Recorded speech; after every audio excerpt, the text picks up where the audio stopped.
Hi అండి. ఇప్పుడు మీకు చూపిస్తున్న ఐటమ్స్ చాలా చాలా ఓల్డ్ ఐటమ్స్. చూసారా? ఇవన్నీ మన చిన్నప్పుడు తిన్నవి, ఆడుకున్నాయి మన ఫ్రెండ్స్తో. ఇవన్నీ చూస్తుంటే మన చిన్ననాటి జ్ఞాపకాలు గుర్తొస్తున్నాయి. హనీ జాము, బంగారం, రేగిపండు పచ్చడి, ఎంత ₹1 రస్నా పొడి ప్యాకెట్స్, నిమ్మతోన్న ప్యాకెట్లు,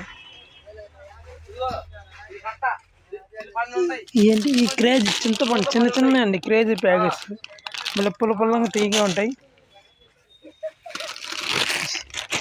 ఇది వచ్చేసి జల్జీరా బాగుంటుంది. ఇవన్నీ పెద్ద షాప్ అండి. ఇది చూడటానికి మీకు వీడియో చేయడానికి నాకే టైం పడుతుంది. ఒక్కరోజు కుదరట్లేదు, అసలు ఖాళీ ఉండదు. ఇవాళ ఏదో అనుకోకుండా కుదిరింది కాబట్టి మీకు వీడియో చూసి పెడతాను.